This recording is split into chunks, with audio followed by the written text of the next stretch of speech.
ọmọ Yorùbá a kú oríire ìsìn lẹ́yìn bàbá wa ṣe ń sọ̀rọ̀ ìsìn ilẹ̀ ṣẹ̀ṣẹ̀ ń sọ̀rọ̀ now you are talking. ọmọ Yorùbá àwọn bàbá wa ti dìde wọ́n ti ṣe ìpàdé lé ìpàdé ti sùn lé pàdé bí mo ṣe ń bá yín sọ̀rọ̀ lọ́wọ́lọ́wọ́ àwọn bàbá wa ti gbé ìgbésẹ̀ akin tó lágbára tí n bá sọ fún yín pé iná ń jó lórí omi ẹni lọ kéwú ẹ̀wà ẹ bá mi sẹ́ẹ̀lì fídíò yìí sí gbogbo ọmọ Yorùbá káàkiri àgbáláyé nílé lóko lájò lẹ́yìn odi ní gbogbo bíkíni tó mọ Yorùbá wà káàkiri àgbáláyé ẹ bá sẹ́ẹ̀lì fídíò yìí sí wọn. àwọn bàbá wa àwọn ẹni bí ẹni èèyàn bí èèyàn wọ́n ti ṣèpàdé lẹ́ẹ̀ni kódà wọ́n ti fún bàbá wa Bọ́lá Ahmed Tinubu ní 7 days wípé kó fi yọ gbogbo àwọn Fúlàní terrorist tó wà ní gbogbo ilẹ̀ Yorùbá tó sọ̀rọ̀ àdì gbogbo forest ilẹ̀ Yorùbá káàkiri tí wọ́n lọ dá ajínigbé base army làbọ̀ tó máa ń ní military base àwọn ajínigbé náà ti ní kidnapping ajínigbé base ní gbogbo ilẹ̀ Yorùbá káàkiri ni wọ́n wà báyìí. àwọn ẹni bí ẹni èèyàn bí èèyàn wọ́n ti wá ṣe kí ni wọ́n ti yarí fún bàbá Tinubu. àwọn bàbá wa ti ṣe ìpàdé tó ní ìtumọ̀ ìpàdé tó lámìkaka ó ti wáyé lè ní nílẹ̀ Yorùbá kódà kò tán síbẹ̀ o nǹkan mẹ́ta ni mo wá sọ ẹyọ kan sì lélẹ́yìí ohun tá à ń sọ lélẹ́yìí ṣáwọn bàbá wa ṣé wọ́n lè gbèrú gbèsè yìí láti ilẹ̀ kíyàwó jẹ àgbàlagbà kọ̀ọ̀kan nílẹ̀ Yorùbá a fẹ́ wo gọ́ọ̀mọ̀tò bídà tó máa fọwọ́ pa ìdá àwọn bàbá wa lójú.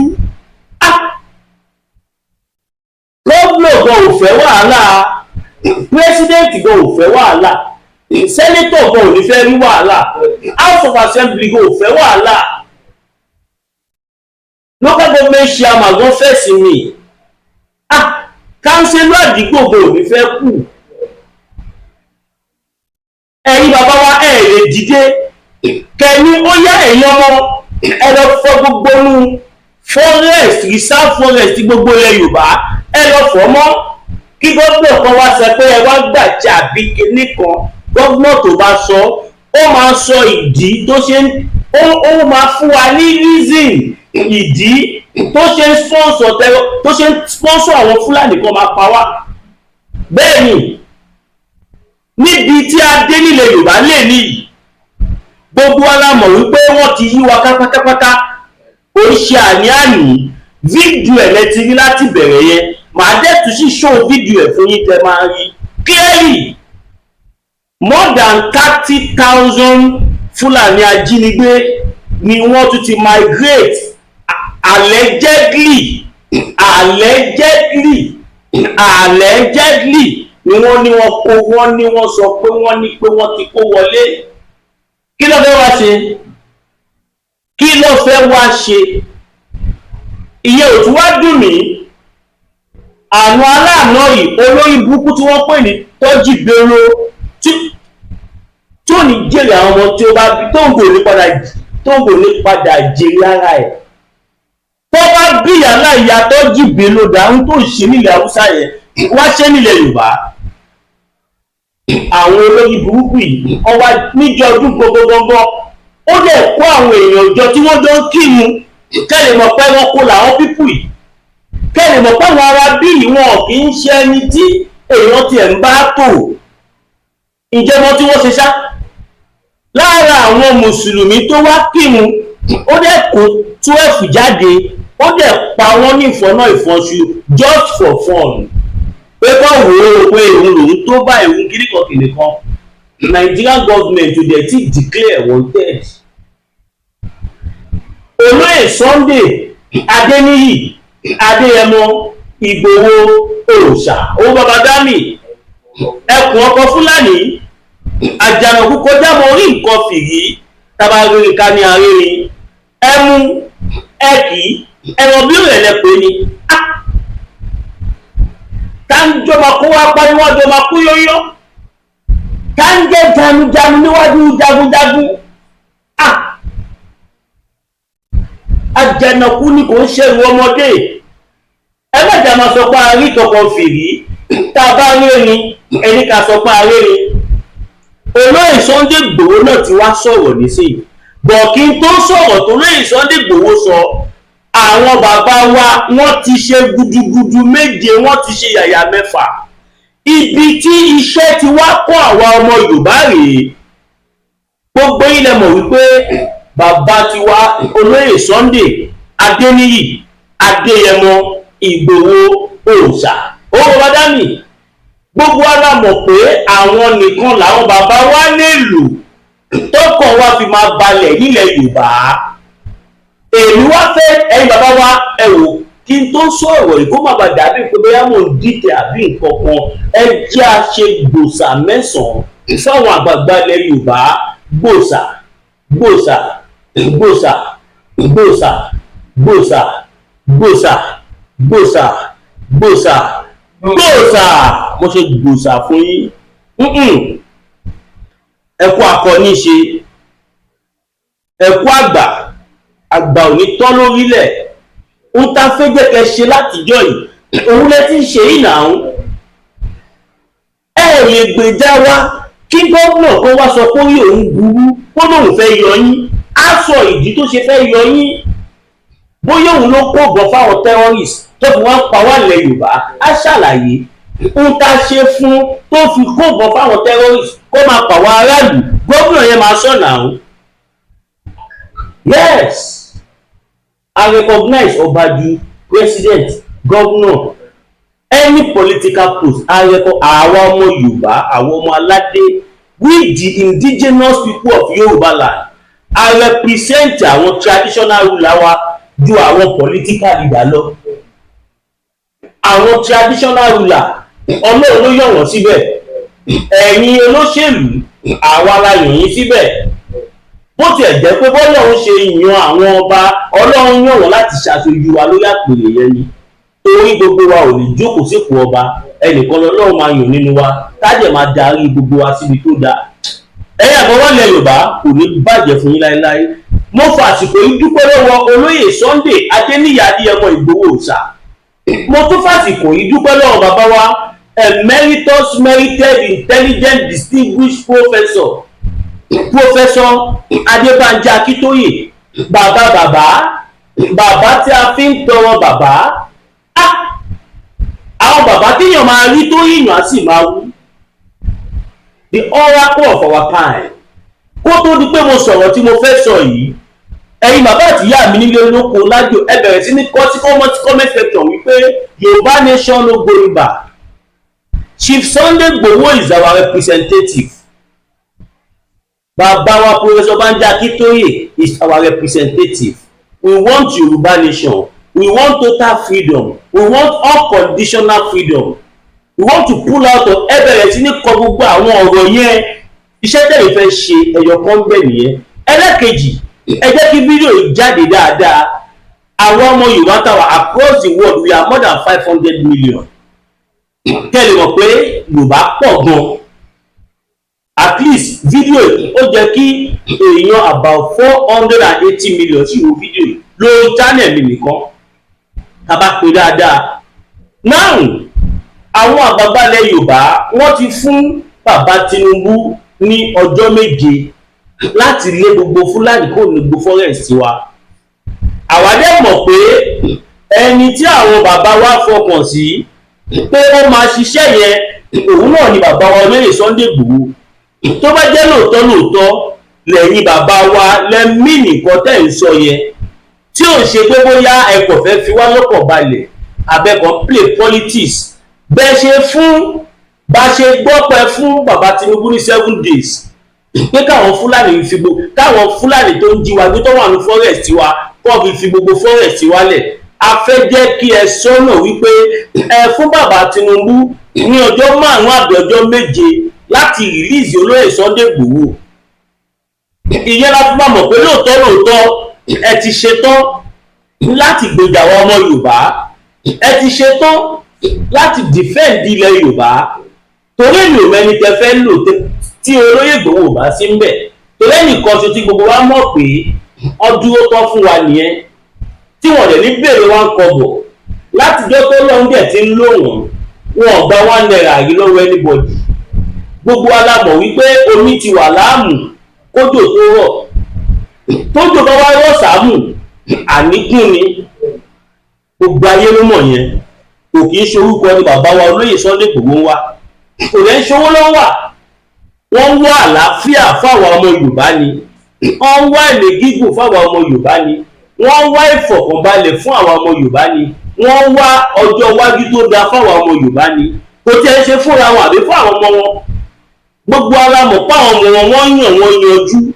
Ẹnujọ́ mẹ́ta yìí nìkan náà àwọn ọmọ wọn tó graduate with distinction, best student in law ní Canada, best student as in best student. Kò tí sí ẹni tó graduate rí pẹ̀lú distinction bẹ́yẹn ní school yẹn, both black and white. Òun ni first student tí ó kọ́ graduate with distinction, òun tún ni first black tó graduate with distinction ní school yẹn. Èèyàn ò lè tún téèyàn ṣe kọ́ lọ́wọ́ má tún tiẹ̀ náà ṣe. Kò possible kó lè Sunday Igboho máa jà fọwọ́ ọmọ Yorùbá kó máa gbà wá lọ́wọ́ kú tó fẹ́ pa wá, kó lọ́n wá lajúlẹ̀ kí nǹkan tiwọn náà máa bàjẹ́. Kò lè bàjẹ́ torí ẹni tó bá ń tún tàwọn èèyàn tó lọ́n dá tó ń tún tiwọn ṣe tó lọ́n ń lò láti máa tún tàwọn èèyàn ṣe genuinely, tí ò ń ṣe ni tá a máa tọ̀ wá, tá a máa gbowó lọ́wọ́ wa, tí ò ní ṣe nǹkan kan. Ẹni tó jẹ́ pé kò sọmọ Yorùbá kọ̀ọ̀kan tó lè jáde pé òun fún wọn ní ẹgbà 1 naira kẹ́ ẹ lè má jà fún Yorùbá. Bàbá wa olóyè Sunday Igboho wọ́n ń jà fáwọn ọmọ Yorùbá látinútinú tọkàntọkàn ni. Wọ́n ò dẹ̀ gbowó rí lọ́wọ́ anybody. Gbogbo ayé ló mọ̀ pé owó kọ́ ni olóyè Sunday Igboho ń wá. Mọ̀gbà tí bàbá yìí ti ń travel ni close to 20 years tó bá tẹ̀lé jù bẹ́ẹ̀ lọ tí wọ́n ti ń travel, tí wọ́n ti ń lọ sílùú òyìnbó bẹ́ẹ̀ tó ń lọ sọ́jà. Ó lójú olóṣèlú tó lówó tó olóyè Sunday Igboho. Ó lójú olówó tó wọ́n rí iye tí wọ́n rí lóṣù. Wọ́n wá pa gbogbo nǹkan yẹn tì.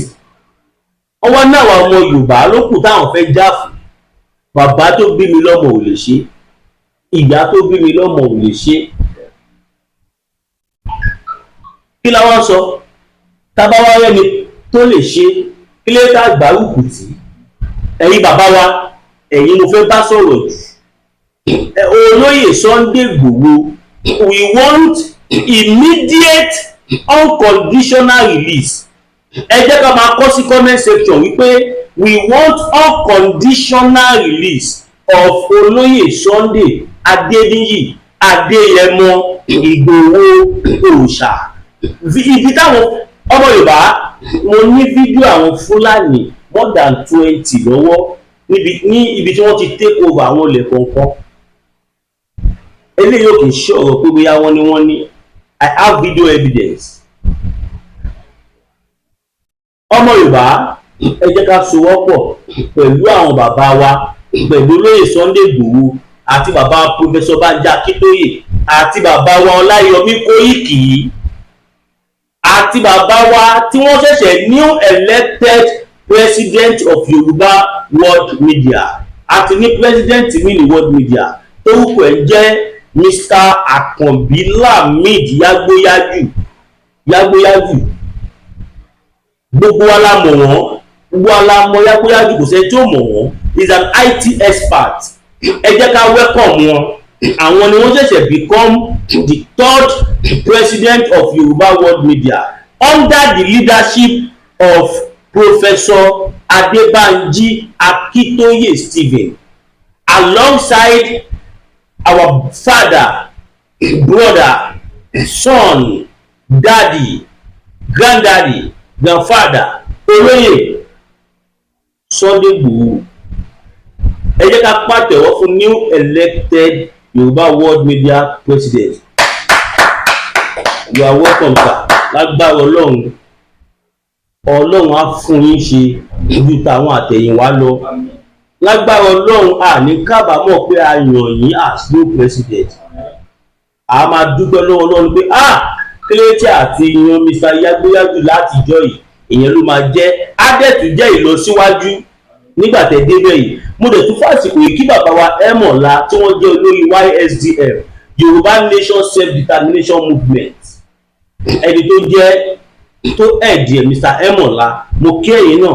Mo tún fàsìkò yìí kí bàbá wa ọmọọba tó jẹ́ pírẹsidẹ́ǹtì ìfẹ́lódùn all over the world àti ìyá wa Àbẹ̀bí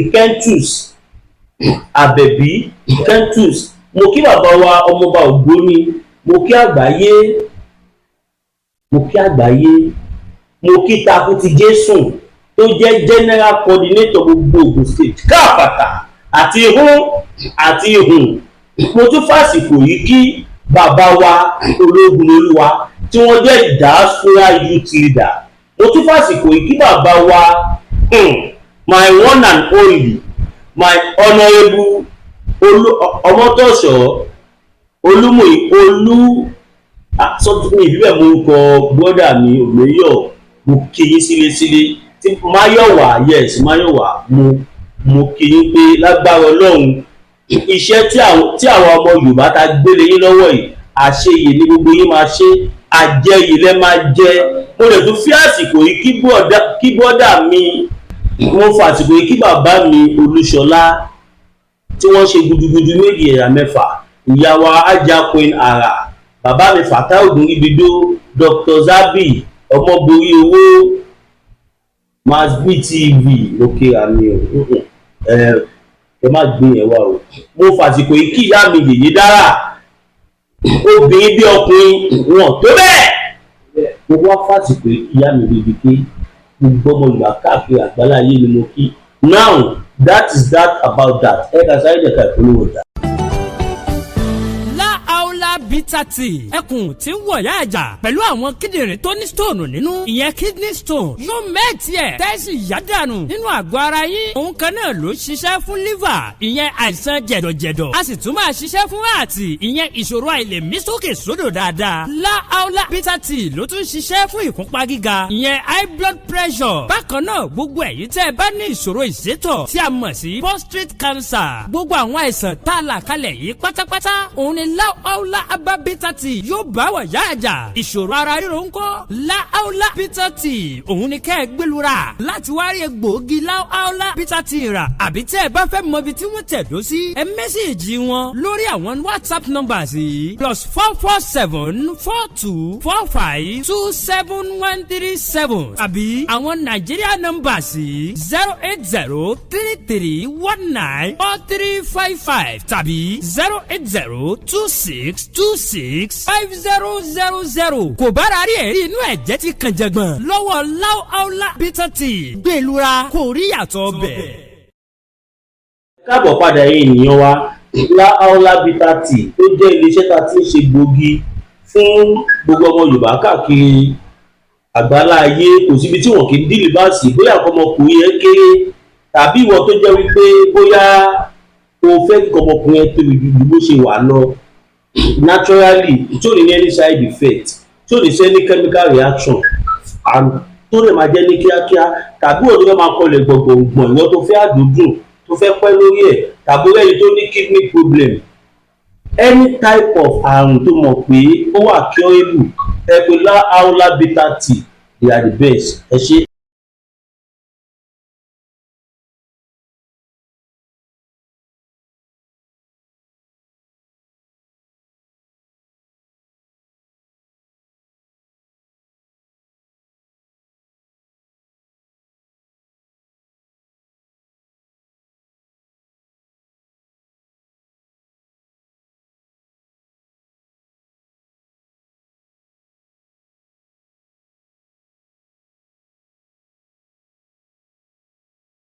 Ọ̀rọ̀ tá à ń sọ lọ ọmọ Yorùbá, àwọn àgbààgbà Yorùbá wọ́n sọ débi ń pé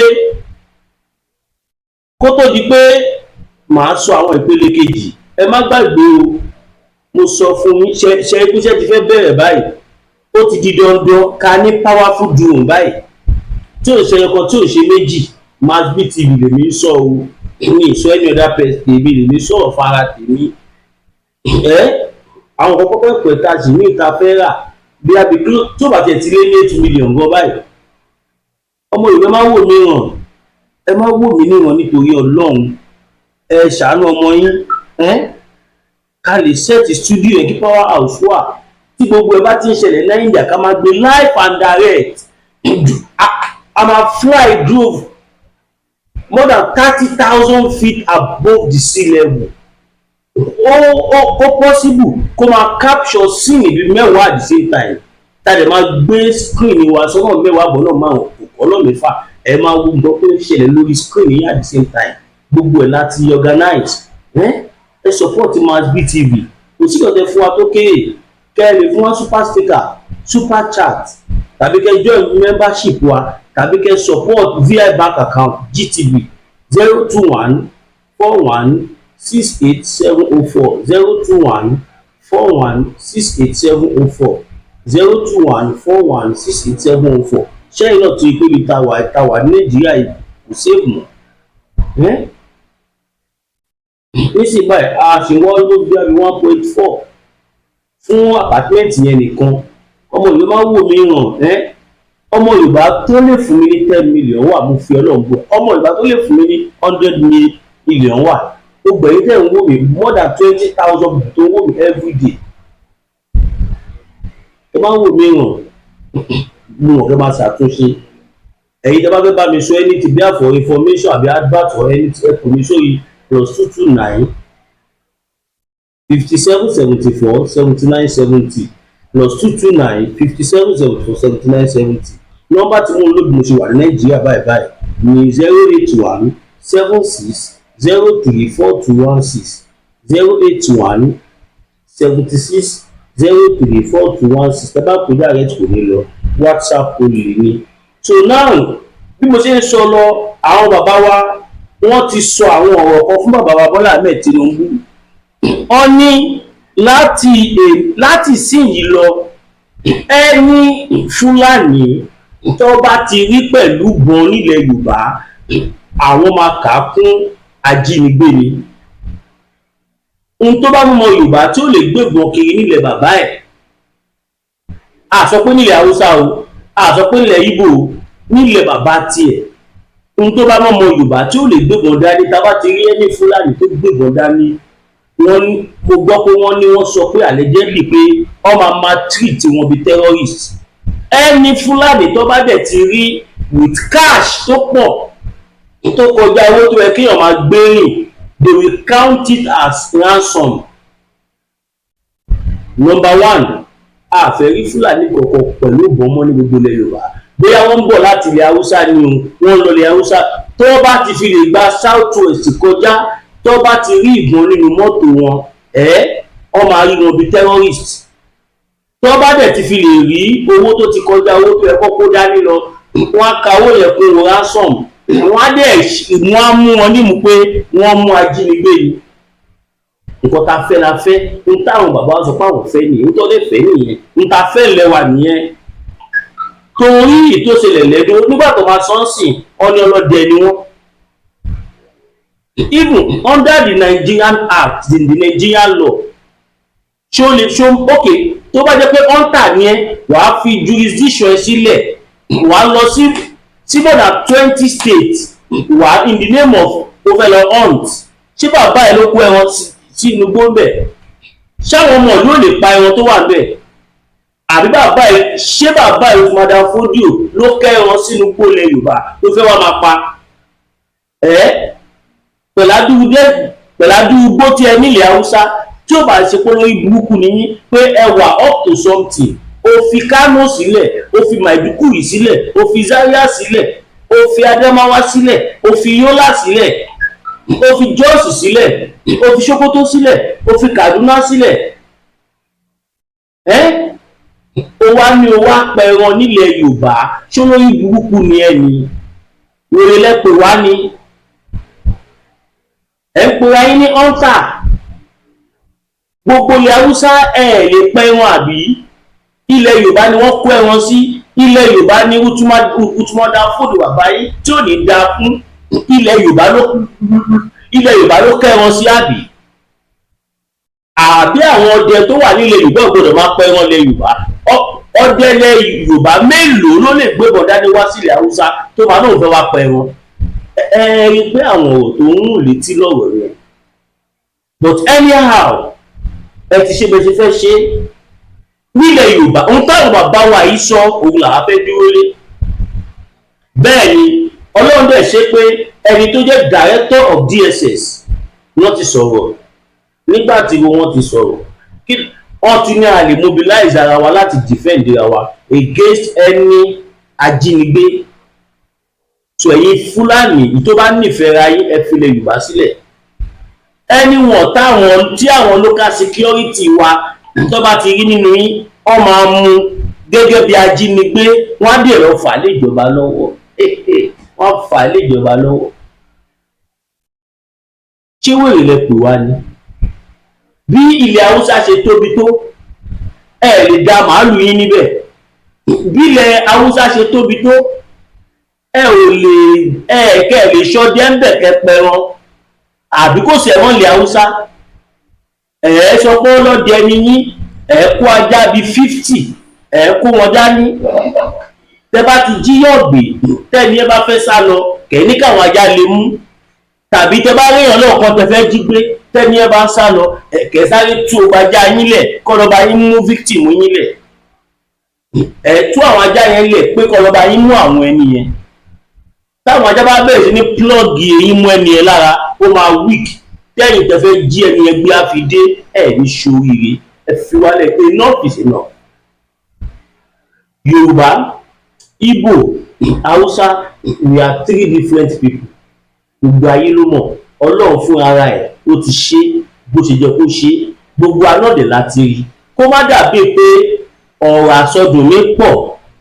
Mo sọ̀rọ̀ kan mo ní Sókótó níjọléyà gangan olórí burúkú tí wọ́n pè ní Tọ́jì Bello. Ó mú àwọn mùsùlùmí tó pè ní mùsùlùmí bíi tiẹ̀ 12 ó dẹ̀ pa gbogbo wọn for fun. Sultan of Sokoto ò rí yẹn o, kò rí yẹn.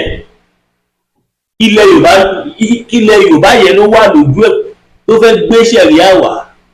Àwọn olórí burúkú dédé tí fi ṣẹ̀ríà tán wàhálà tó wà lù yín. Bàbá Tinubu ẹ fi Yorùbá lẹ̀ ká máa lọ. Níbi tá tiẹ̀ bá dé yìí ẹ̀yin fún ara yín mọ̀ pé Nàìjíríà ti dópin. Gbogbo ayé ló mọ̀ báyìí sí wípé mo ṣì ń bọ̀ lórí yẹn.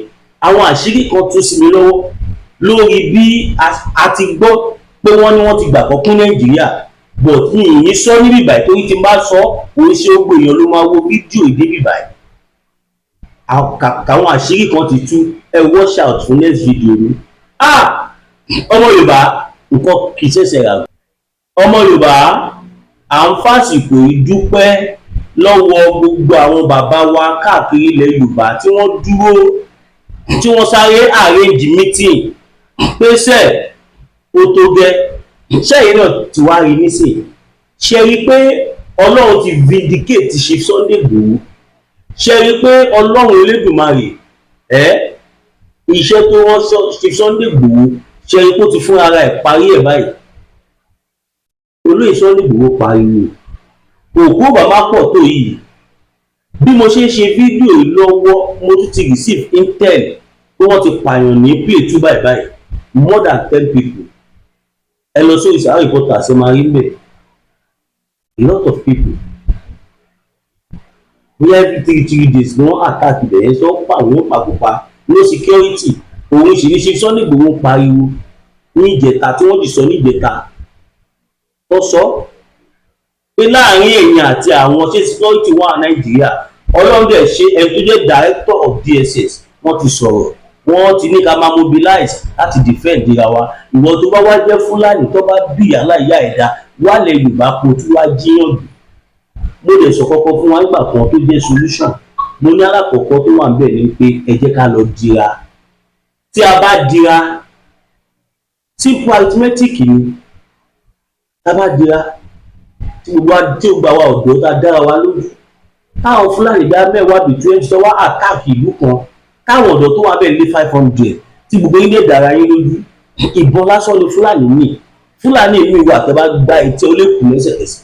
Ṣé mọ̀ kó máa ń always wà lórí àdó olóró egbògi olóró ni wọ́n wá sábà mú wọn lẹ́mìí. Fúlàní yìí tẹ́ bá gbá etí ẹ̀ ó lè faint 6 hours tí ó lè jí tẹ́ máa wò pé ó ti kú. Ìbọn nìkan ni wọ́n ní àti ọ̀bẹ tó ń lò àti àdá àtọfà, gbogbo ẹ̀dẹ̀ lógún ẹ wà ilẹ̀ Yorùbá. Ìwọ tó bá jọmọ Yorùbá tó ì tí dira débi tó yẹ kó dira dé by this time tó ṣe é sọ pé Jesus wọ́n ti pa ẹ̀wọ̀n tí ì sí ẹ̀ ní gbàgbó ti sọ fún ẹ yẹn. Aláwọ̀kọ́ nìyẹn ká dira, tó bá dé ká fèsì wọn ká defend ra wa. Ẹlẹ́kejì ni pé anywhere tó bá ti ń attack ẹ jẹ́ kí gbogbo àwọn ọmọ ìlú yẹn ká kàn wọnú igbó ká wá kó àwọn local security síwájú, káwọn aráàlú ká máa lọ bí 1,000 2,000 ká yí gbogbo forest yẹn kẹ́rí pé àní rí wọn mọ́. Àwọn ọ̀nà kan dẹ̀ wà tó ìwọ tó bá ń jẹ oko ẹ tó ń dáko tí Fúlàní jẹ́ ó ní ọ̀nà méjì kan tí mo mọ̀ sí mẹ́ta tó yẹ pé tó bá ti fi lè ṣe Fúlàní ò ní dórí oko ẹ mọ́. Mo fi Ọlọ́run búra fún yín, Fúlàní ò ní dé orí oko yín mọ́. Ẹ̀yin tó bá jọmọ Yorùbá original tẹ fẹ́ àṣírí yẹn ọ̀fẹ́ ni màá fún yín, ọ̀fẹ́ ni. Kódà ẹ lè má náwó gan fún mi bẹ́ẹ̀ ẹ kàn máa lọ mélèé tẹ máa kó pọ̀. Ìtìjú ńlá ni ká máa gbọ́ pé ìbọn pa ọmọ Yorùbá. Ó kà sọ fún yín nìyẹn. Ṣẹ́yìn náà ti wá rí ìdí tí wọ́n ti gba ẹ̀sìn lọ́wọ́ yín, tí wọ́n ti gba ìṣẹ̀ṣe lọ́wọ́ yín, tí wọ́n gbé ẹ̀sìn lé yín lọ́wọ́ tí ẹ rò pé ìṣẹ̀sìn. Níbo ló wà nínú Quran kọ́ yìnbọn fún ẹ kó má wọlé? Níbo ló wà nínú Quran kọ́ ṣá ẹ ládàá kó má wọlé? Níbo ló wà nínú Quran àbí Bible pé kọ́ gún ẹ ní nǹkan kó má wọlé? Níbo ló wà nínú Quran àwọn wèrè tí wọ́n dẹ̀ ń gbé ẹ̀sìn wá fún yín yẹn wọ́n ṣe ògùn ju ẹ̀yin fún ara yín lọ? Bẹ́ẹ̀ ni láwọn Fúlàní tó gbé bọ̀dá lékè tí wọ́n fún ara wọn tí wọ́n yìn fún màálù tí ò wọlé ṣeréṣeré lẹ pé ni ṣé Kùránì ni wọ́n fún màálù yẹn jẹ ni ẹja ara yín? Mọ̀ pé àwọn Fúlàní ọ̀pọ̀lọpọ̀ wọn èèyàn ló ń sọ di màálù. Àìmọye àwọn Fúlàní ta ti rí tó ń bá màálù sùn, àwa là ń rí nírì màálù, òun rí ní ìrí pé ó rí ìyàwó ẹ̀. Fúlàní mi wà ìyàwó ẹ̀ ló máa sọ di màálù, ọmọ ẹ̀ á sọ gbogbo wọn di màálù, á dá wọn lọ dà wọn bọ̀. Tó bá ti wá débi tí wọ́n fẹ́ sùn á dé èèyàn padà. Mélòó àìmọye nǹkan tá ti rí nínú ayé. Màálù ò sì nǹkan tó yẹ ká máa jẹ àti sọ mo tún wá fàsìkò yìí sọ fún gbogbo ọmọ Yorùbá tó wà ní gbogbo ilẹ̀ Haúsá ẹ máa bọ̀ ilé, torí pé àwa Yorùbá attack bọ̀ a máa ń defend ra wa. A ò kí n kọ́kọ́ bọ̀m no, tó bá ti bọ̀ a máa mú báyìí àwa náà máa ẹ̀sọ́ wá jẹ́ kó mọ́ àbá ń tẹ́ ṣe àmọ́ ṣe jù yín lọ. Tọ́ì táwọn Haúsá yẹn ń gbé dání, táwọn Fúlàní yẹn ń gbé dání ló ń jọ wọn lójú. Tọ́ì lọ gbé dání as a matter of fact. Tọ́ì ni mo fi Ọlọ́run gbogbo AK G3 machine tọ́ì ni fọ́mọ Yorùbá. Ìtìjú ńlá gbà ni ká máa gbọ́ pé wọ́n yìnbọn pa ọmọ Yorùbá. Níbi tí ilẹ̀ Yorùbá délé mi ó wá ń fira ẹ ṣeré. Òun jẹ́ ká àfáàtà yí ẹ̀ ti bàjẹ́ tó ń wẹ́ni kúra. Òun wá pásítọ̀ tó yẹ pé ayé ẹ̀ ti mú jégéjégé tó ń wẹ́ni kúra. Òun jẹ́ kó máa tàn ẹ́. Kábíyèsí Elédùmarè, ìwọ ọmọ Yorùbá tó bá ń tàn tí wọ́n náà wá tún tọ́ra ẹ. Ìwọ ló mọ kọ́lọ́run Elédùmarè kó bá mi là ẹ́ lójú. Tọ́lọ́run bá dẹ̀ fẹ́ là ẹ́ lójú Sẹ̀fínì àníri jù báyìí lọ. Watch out for my second video lórí bí mo ṣe ń bá yín sọ̀rọ̀ Nàìjíríà máa pín láìpẹ́ yìí sí 4 àbí sí 5. Ẹ kọ́ kẹ forúkọ mi síwájú ẹ̀. Màá wà láyé, màá wà láàyè, màá wà ní àyè ara mi níbi tó dáa. Bẹ́ẹ̀ ni now ó tó di pé mo lọ share fídíò yìí ó délé ó dóko ó dé gbogbo tọ́mọ Yorùbá wà káàkiri àgbáláyé, torí pé fídíò yìí gbogbo ọmọ Yorùbá ní láti gbọ́. Àwọn bàbá wa ti fáwọn Fúlàní ní 7 days. Wọ́n fi ṣe kí ni? Wọ́n fi make people gbogbo ilẹ̀ Yorùbá. A ò fẹ́ wọn mọ́, ó tó gẹ́, enough is enough.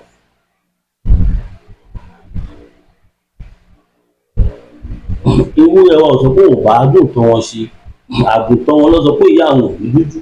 tí ìyàwó bá dẹ̀ ti bí dúdú kí wọ́n lọ bá àwọn tí wọ́n jọ jẹ́ àgùntàn kọ́ fi àwa tí a jẹ́ ewúrẹ́ sílẹ̀ kóníkálùkù máa lọ. ṣe ipá àwọn Fúlàní ti pariwo fún separation sí ó ní àṣírí kan tó wà nídìí ẹ̀. Mo promise yín pé next video ni gbogbo àṣírí yẹn tested and confirmed dẹni tí ò ṣe pé wọ́n ní bẹ́ẹ̀ ni Oòduà kò ní gbọ́dọ̀ alẹ́ o. Tẹ má bèrè pé mo ṣe kọ́ wọlé mi ò kí ẹ̀yin ìyá àti bàbá mi lẹ́ẹ̀kan sí fẹ́yìn tẹ máa ń wò mí fúngbà àkọ́kọ́ orúkọ mi ni Williams Olúwatósìn ọmọ Ògúnbíyì tí mo jẹ́ ìkọ́nú àwọn frontline media Yorùbá Nation tí mo dẹ̀ jẹ́ campaigner fún Yorùbá Nation freedom.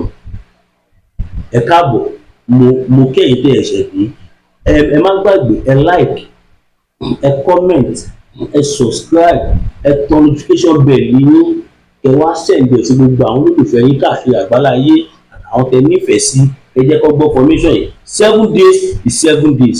Àwọn bàbá wa dẹ̀ sọ pé lẹ́yìn 7 days yẹn àwọn ò ní take it slightly kí bàbá Tinubu tètè wá wọ̀ ọ̀kọ̀ fi ṣàdá kó tó kó 7 days wọ́n tètè ṣe kí ni wọ́n ní káwọn family wọn tí wọ́n sorry Mr. President gbogbo àwọn Fúlàní tí wọ́n kọ́ láti àwọn family Shettima wọ́n tètè sọ fún Shettima táwọn family ẹ̀ kọ́ kándára wọn. Bàbá Tinubu ẹ má ṣe mistake hand over fún Shettima tẹ bá lọ sí ẹni trap mo ti ẹ̀jẹ̀ ìyẹn ọmọ olówó ó dó bẹ òjẹ́ dánwó ẹ̀wò